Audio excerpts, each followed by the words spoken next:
Hi, my name is Peter Knolle. I'm a Salesforce.com solutions architect at Trifecta Technologies. Tonight, I'm going to be giving a brief introduction and overview of the Analytics API in Apex. So, my goal for tonight is to kind of get into everything in the API just a little bit to give everyone an overview. As opposed to going into just one or two things a little bit. Uh, that way, when you leave here and a couple weeks or maybe right after you leave here, you're working on something and it's something that the Analytics API could be helpful with, you'll have in the back of your head kind of the overall capabilities and, oh yeah, I remember there's something like that. So what I'll be covering tonight is a brief history of the Analytics API, giving some background on it. I'll go into some example uses. Then I'll get into code and show some code snippets with some explanations about running a report, accessing report metadata, doing some filtering. Then I'll talk about unit testing, and then I'll get into some techniques for debugging and exploring around in the Analytics API, and then I'll bring up some Visualforce pages that I wrote and show you a quick demo of some of the capabilities, and I'll get into the code behind one of them. So, Salesforce has excellent reporting capabilities, um, top-notch reporting capabilities, excellent capabilities, and the only thing with the reporting capabilities in Salesforce is they did not have an official supported way to access the reports through code.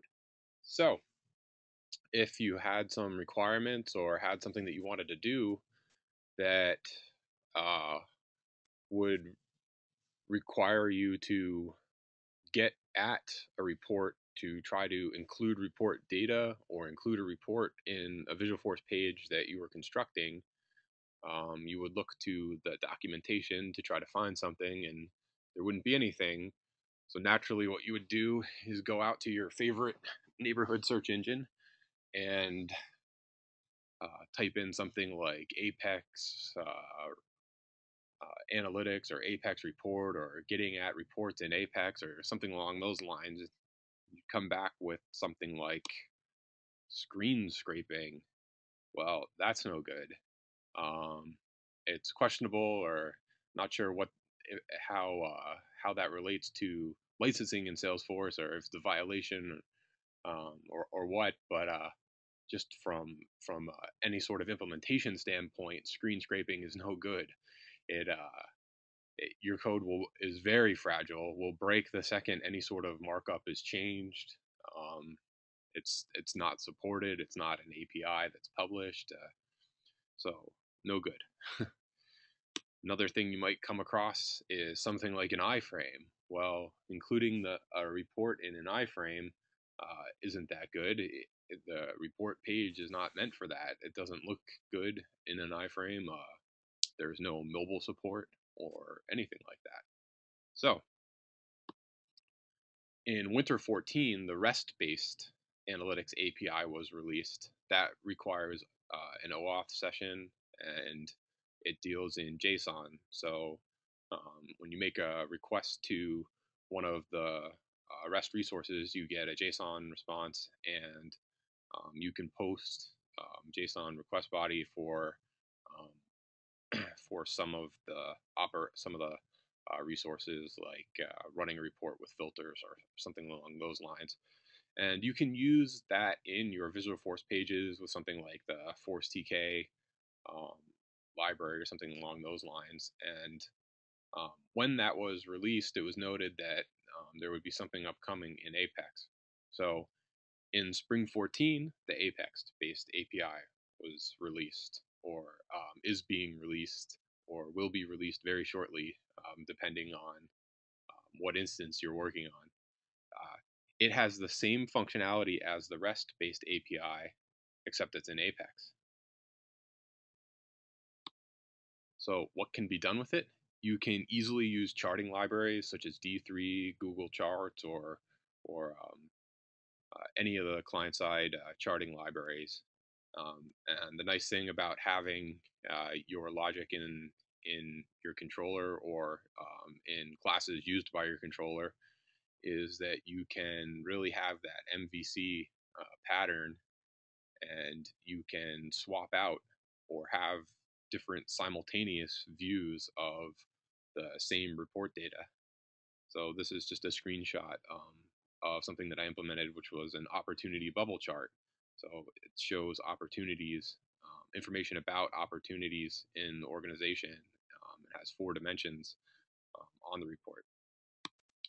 You can do dynamic filtering. So the API provides methods to allow you to run a report and run it with filters.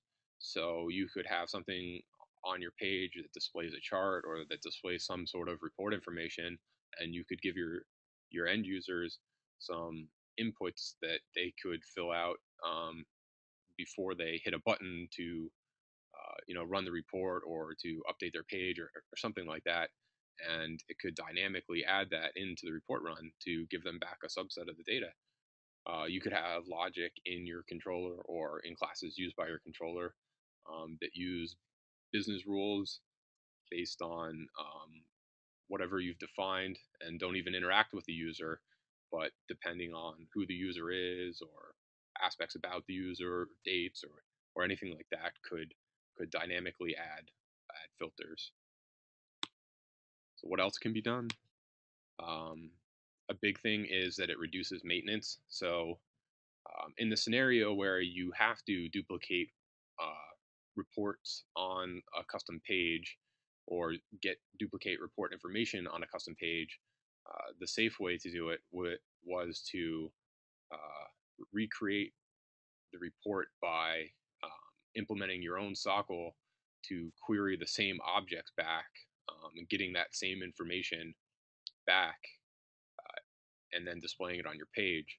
Well, the issue with that is that once the report changes, that makes your page kind of out of sync and invalid. So now you have to update your code and do another deployment of the code.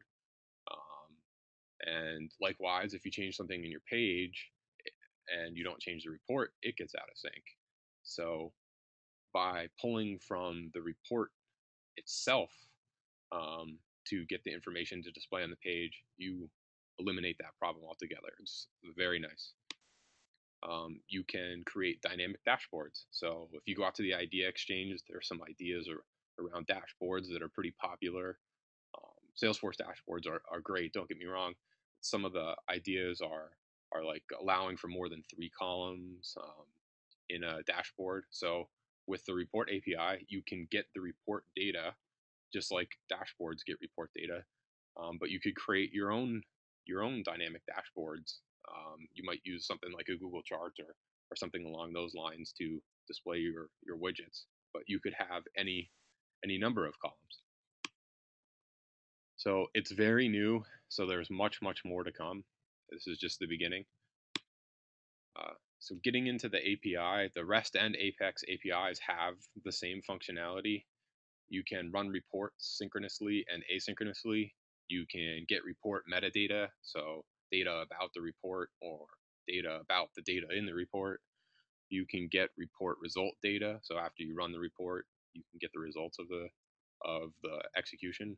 You can do the dynamic filtering, which I talked about. You can get a list of recent asynchronous report runs. So you may run reports asynchronously, and you can then later on get the result of running the report. You could set something up like an action poller, or you could store the information about the report run, the identifier, and get the report run at a later time. So you could implement something that where somebody runs a report and the first person that runs it, you save off the instance ID of the of the run, and then the next person that goes to run the report, well, you know the data doesn't change for whatever reason, so you can just get back that report, the report results of the previous instance, essentially like some sort of caching. So all of the classes for the Analytics API are in the reports namespace. So you access them by using the reports namespace prefix, so like reports.report manager, reports.report metadata, reports.report results, and so on. So running a report, there's a set of 4 overloaded methods for both synchronous and asynchronous runs. Running synchronously, you have the method run report in the report manager class. So the report manager class has a lot of the methods for doing things with the reports, or like running the report, describing and getting describe information about the report. So describing the report, getting past report runs and stuff like that. It's kind of like an entry point into doing things with the Analytics API. So synchronously, there's just a method run report, and it returns this report results object instance that encapsulates the result of running the report.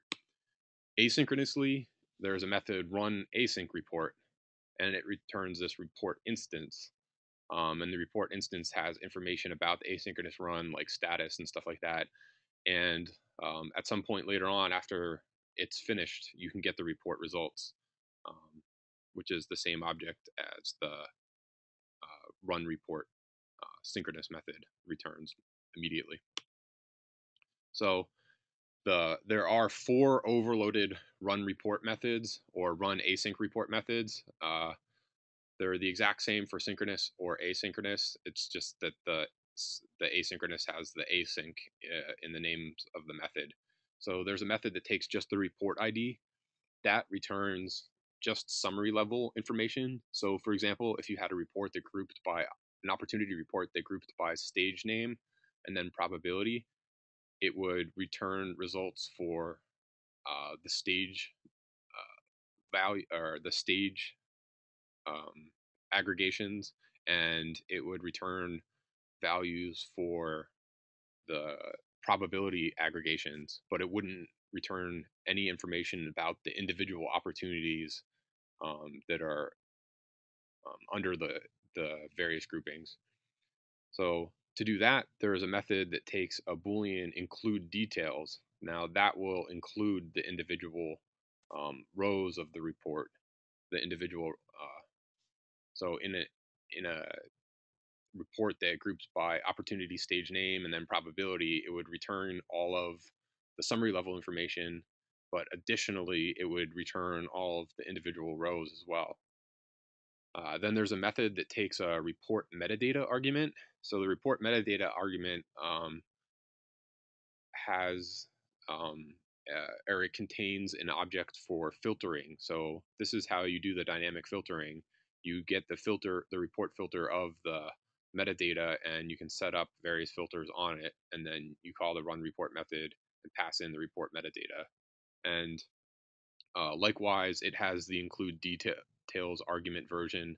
So when that's false, or when you're using the version that doesn't have it, you just get the summary level information.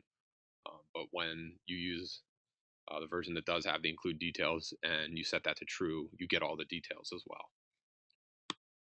So just one more thing on the asynchronous runs is that you need to check the status before you access the results. So if you access the report results by calling instance get report results and the report is still running, you will get a runtime exception. So you can get the status from the report instance and then guard your access to the get report results with a conditional that checks the current status. So the report results are documented in the Apex Developers Guide as containing the results of running a report. The actual data that's returned is in what's called the fact map, and the fact map returns the summary level data or the detailed data, if they include details, was present on the run report call. And it's a map of string to report facts. And the strings are created by a scheme that is documented in the Apex Developers Guide, which is patterns for tabular, for summary, and matrix. And as you're learning the analytics API, it's helpful to do some exploring with actual reports. And towards the end of this presentation, I'll get into mechanisms for doing that. It's a one thing to note is that joined reports aren't supported in the API, at least at this time. So that's why you only see documented the fact map key patterns for tabular, summary, and matrix. So I'm going to step through code that runs a report that is an opportunity report that groups by stage and then probability, and also has a grand total. So using the report results, the aggregate information, you can get the grand total with this TT value, or report fact, and you can get the aggregates from the report fact and then get their actual values. So in this report, there's two aggregates. One is the record count or row count, and the other is the grand total of the report. So this code gets the grand total and the row count. And one thing to note is that you have to cast it to a decimal if you want to do any sort of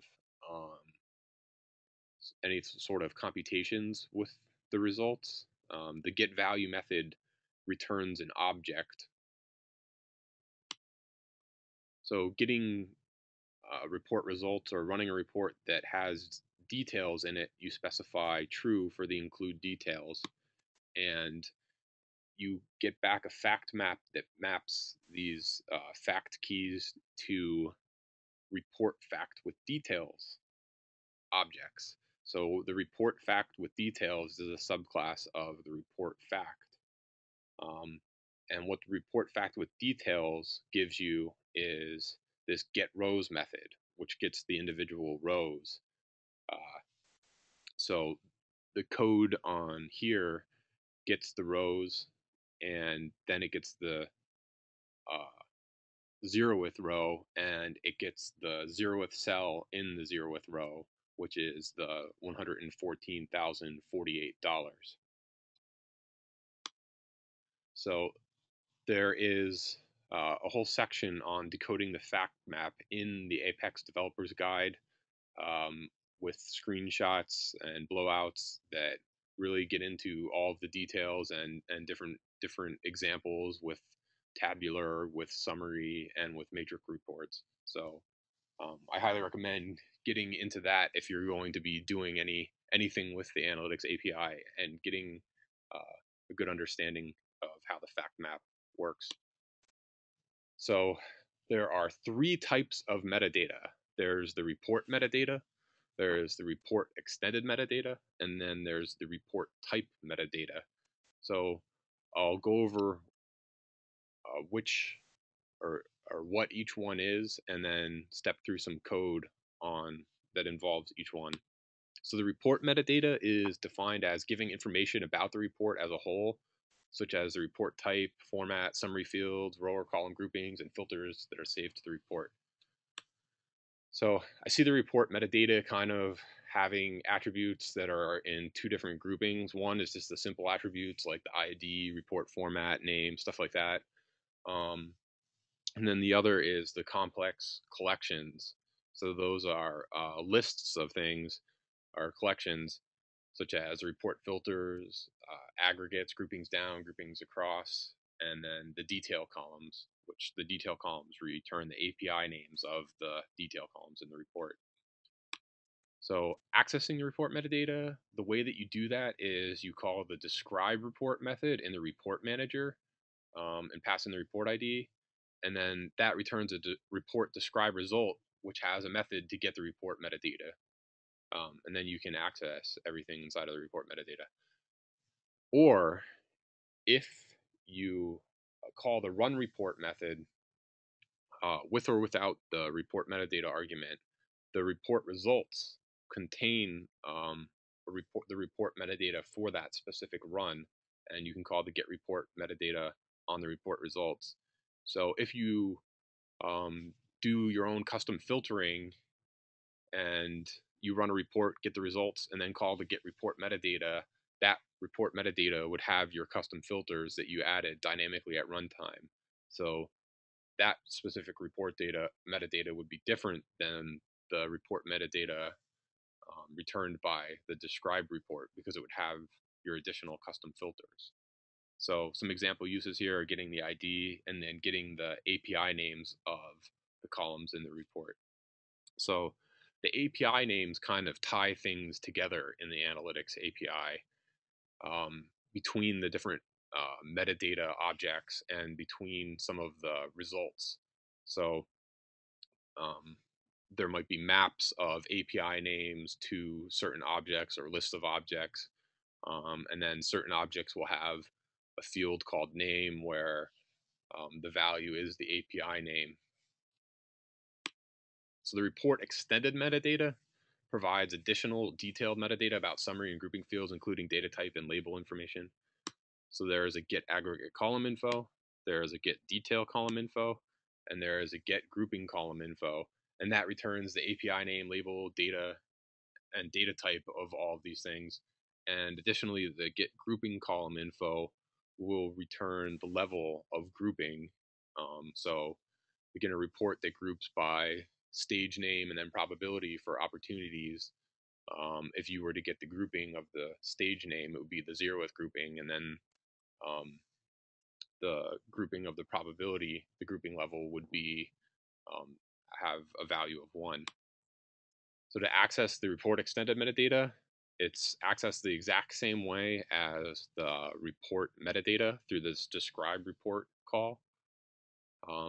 Or you can get the report extended metadata for a specific run by getting it through the report results, just like you could for the report metadata.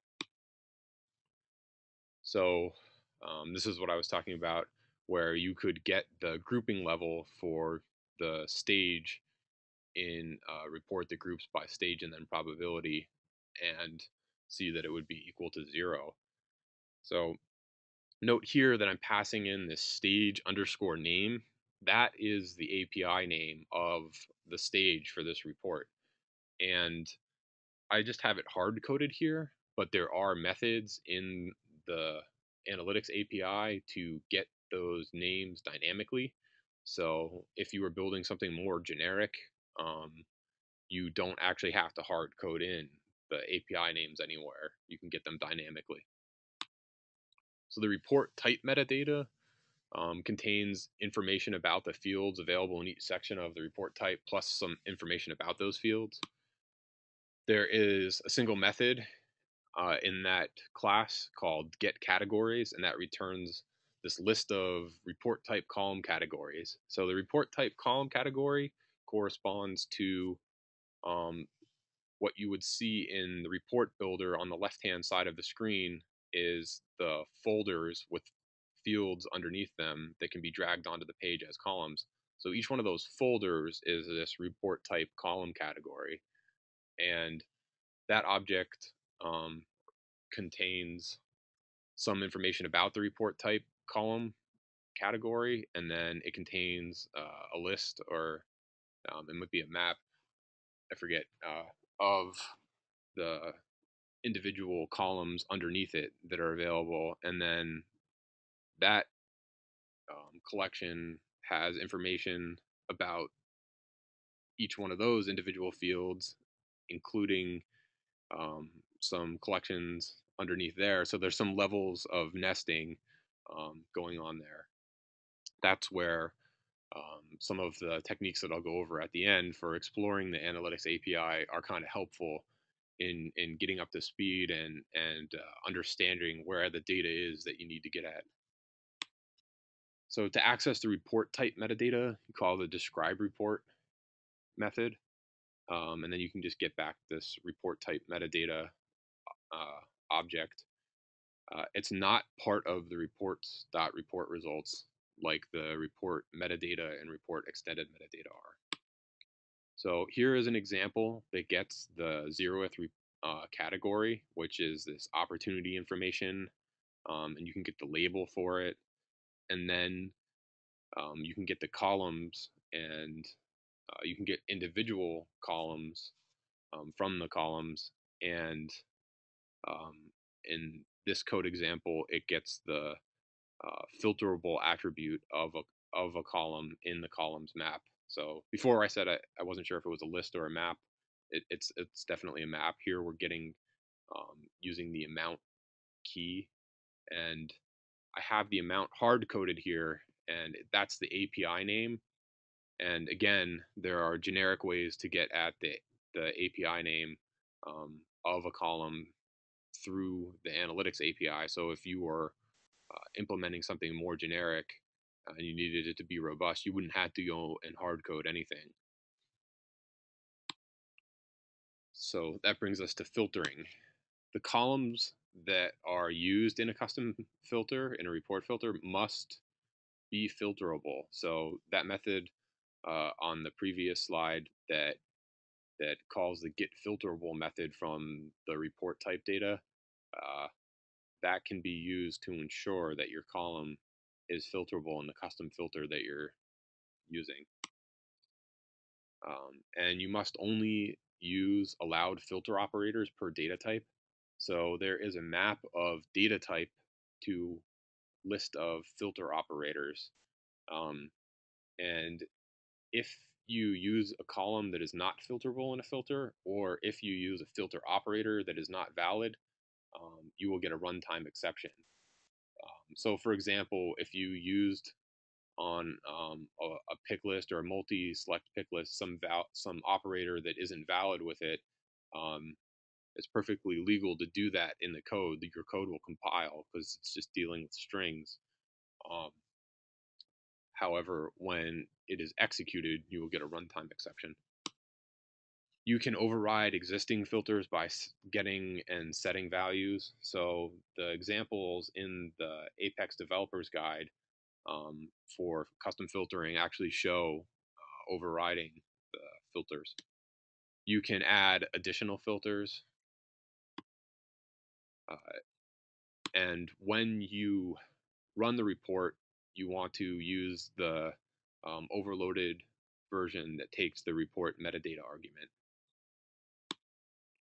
So here's some code that adds a filter that filters to make sure that all values returned in the report are have a close date that's greater than or equal to January 1st, 2014. So that brings us to unit testing. So unit testing on Salesforce is required. It's required that all code in the org's namespace has at least 75% coverage, although you should be aiming for as close to 100% as possible. If you're down around 75%, it's not good.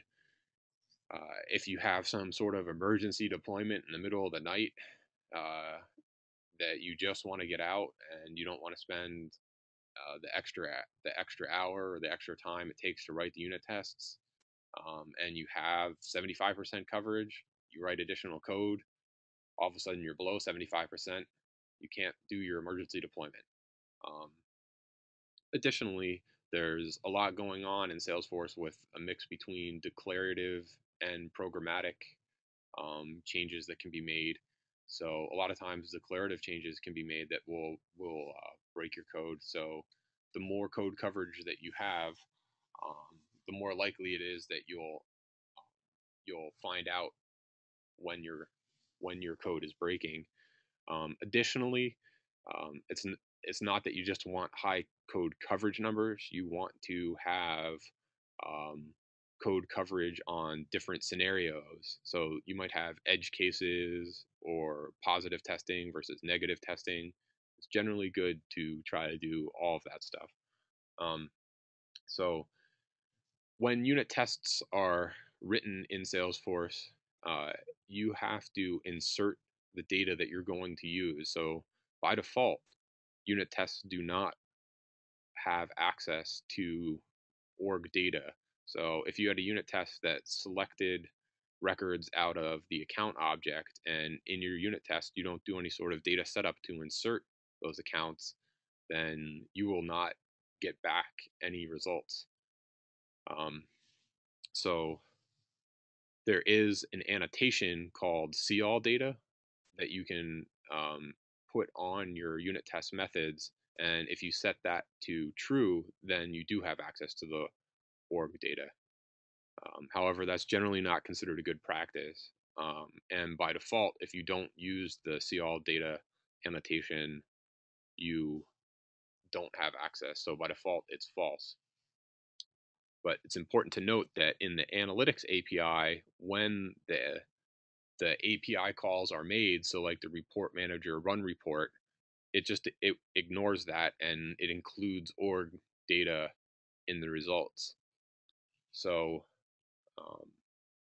what is suggested in the Apex Developers Guide as a best practice is to use a custom filter to limit the testing to data created in the unit test. So for example, you could create a test opportunity in your unit test, insert it into your unit test, and then create some filters that use the opportunity name or something along those lines, and then set the report filters on your report metadata, and then execute your call to run report, and then execute your actual code that does all the processing.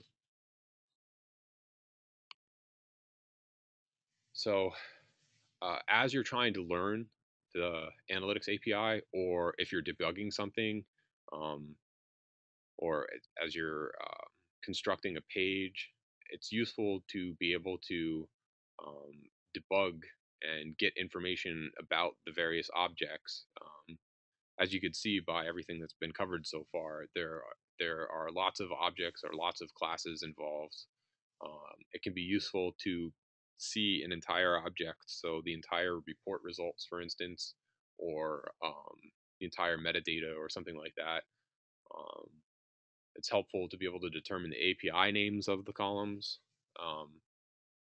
So you don't, like I said, you don't have to hard code API names into your code, but you might in some cases if you have something like an opportunity amount that is never going to change, and you know that you want to display the amount on the page, there has to be some way that you can specify that. So the debug logs are good in Salesforce. However, there might be a lot of data in whatever it is you're trying to debug. So like the report results or report metadata have a lot of information. So if you just output that to the bug log, it's not formatted all that great and it's hard to read. Additionally, in order to use that, you have to open up your developer console. So if you develop with like Maven's Mate or the Force.com IDE, it's an extra step to open that up to use.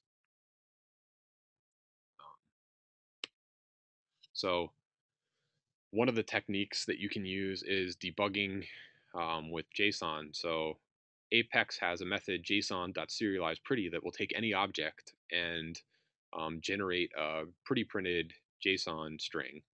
So what you could do is, for example, run a report and then serialize pretty the report results object, assign it to some property in your controller, and then in your Visualforce page, just output that string in a pre-tag so that it's formatted, and that'll give you a way to scan over everything kind of in one view and see what values are set. Another thing that you can do is look at the ViewState Inspector. So on your user record, you can set show development mode footer and then set show view state in development mode footer. There are two checkboxes on your user detail record. So if you have those set, when you pull up the page inside of Salesforce, it will show the development mode footer at the bottom of the page and give you the ability to explore the view state. I think the view state's also available in the developer console as well. But then you can drill down into the individual objects and nested objects and see what the actual values are. Another thing that you can do is use the REST Explorer. So the REST API and the Apex API are the same. So if you want to get information about the report type metadata or the report extended metadata or something like that, for example, you could just make a call or a GET request to the describe resource in the analytics REST API. So, for example, you could use the workbench to do that, and then look at the results and explore the results in that. The only thing that's a little bit different about this is it's not going to execute any of your actual code. So in the other techniques, you might be executing your actual controller code instead, or your actual Visualforce page code, and then showing results from there. But since the REST API and the Apex API are essentially the same, you can get the same type of information. So there are some limitations. It's a multi-tenant environment, of course, so you have to play nice and be nice to your neighbors. You can't just go willy-nilly running a crazy amount of reports. So the limits are more generous with the asynchronous requests. And as I mentioned, you have the ability to get past results from previous runs. So you can use that if you needed to do some caching or something like that. One of the key limitations is that the analytics API will only return up to the first 2,000 report rows. So if you have something that requires or that would return more than that, you have to program for that, or possibly not do it. Possibly have some other mechanism. But you could add in filters or something like that that would narrow it down or guarantee that you're going to return less. Asynchronous report runs are not allowed in batch Apex. Report runs in unit tests include org data, which I touched on, so it's important to remember that. So we talked about the Apex API being new in Spring 14, went over some examples like the bubble chart or the dynamic filtering, stepped through some code on running reports, on dynamically filtering, on getting the results, and on accessing the 3 types of metadata. Talked about the unit testing and how that works, and went into some debugging and exploring techniques. So now I'm going to bring up a couple of Visualforce pages and talk about them. So this is a custom Visualforce page that I created that uses the analytics API in Apex to construct an opportunity bubble chart. So I'm not going to step into the code. It's a little bit detailed, but I'll step into the code for the next page that I'm going to show you. But basically the way that this works is it calls the run report method on an opportunity report. Also gives the user the ability to custom filter to drill down into custom date ranges. So it calls the run report method, gets back the results, and then constructs like an inner class of these opportunity bubbles to return to the view. So, and then the view uses the Google Charting API to construct this bubble chart. So what's nice about that is I could swap out the view with a different chart, a different charting library, or pretty much anything, and I don't have to change a single line of the controller code at all. And the way that this bubble chart works is it displays the stages here on the y-axis, the probability on the x-axis, and then the color indicates how many opportunities are at a particular point, and then the size of the bubble indicates the value, larger sizes being greater value. It's a nice way to get a quick overview. So another thing that you can do with the API is run asynchronous reports. So this page allows the user to select a tabular report and then click the Run Report button, which will run the report. Bring up the developer console. And then when the report is done running, it will display all of the results in just a table. So the way that the code works is it gets all of the available report options into a select list, and it's just formatting on this, or filtering on whether or not the report format is tabular. So that's actually querying using Sockle the report object, S object, and that has been around longer. It's been available before the Analytics API was released to give information about reports in an org.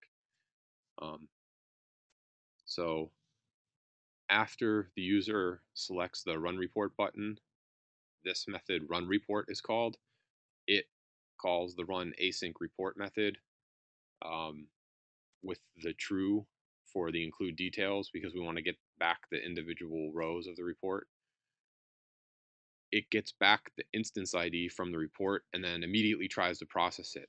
So what the process instance does is check to see the status of the report, and if the report is no longer running, it gets the results. And then there's a method to check for report results, which I'll get into the Visualforce code in a second.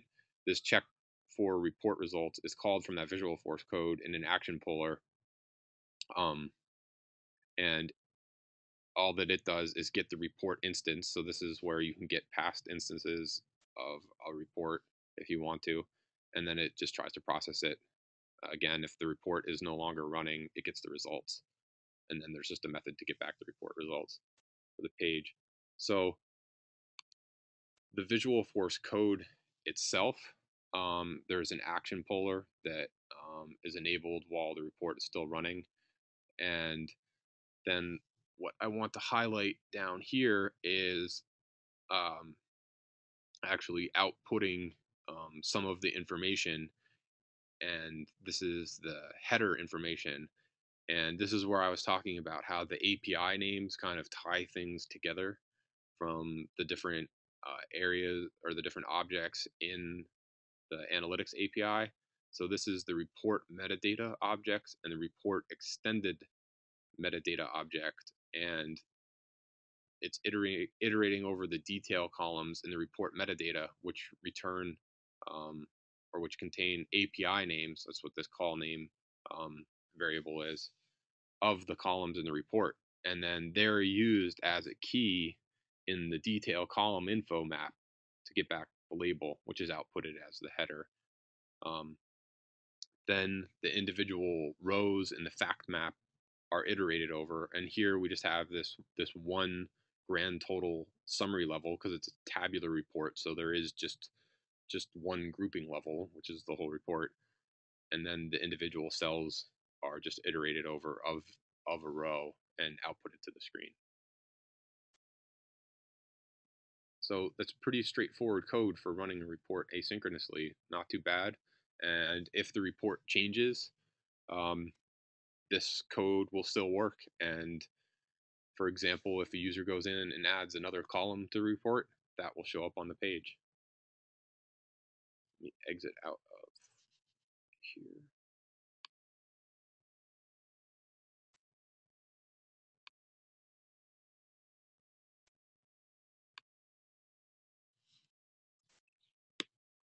So if you want to learn more about the Analytics API, I would suggest reading the Apex Developers Guide. There is a section on the Analytics API that is very, very good. It goes over examples. It blows out the fact map with screenshots. It talks about unit testing. And then there is in the appendix the complete reference of all of the classes in the report's namespace. So there are two different sections to look at. One is the overview of the analytics API with lots of code samples, and then the other is the straight up reference of the actual classes with method documentation. Then there are some articles by the product manager of analytics at Salesforce that are really good at this URL. And then all the experiments that I've done to teach myself the analytics API, I've documented out on my own website as blog articles, and you can get to that at that URL. In the meantime, I would suggest getting into a pre-release org before Spring 14 is released if it hasn't been released for you, and just playing around with the API. You can get all of the code that I've written. I have links to it from my blog posts that link to gists out on GitHub, so you can just basically copy and paste the code into your org if you want to play around with. And Spring 14 will be being rolled out this weekend in some orgs, and then over the next couple weeks in the others. So it'll be right around the corner for everyone. So I'd like to thank everyone for coming, and I hope that I've given you enough information so that if you have something that you're working on and you think, oh, I wonder if the analytics API would work for this, you can have it in the back of your head. Here's kind of all the capabilities of it. Yeah, I know I can go in and look at the Apex Developers Guide. There's this metadata or something like that. So it's been my pleasure, and thank you very much.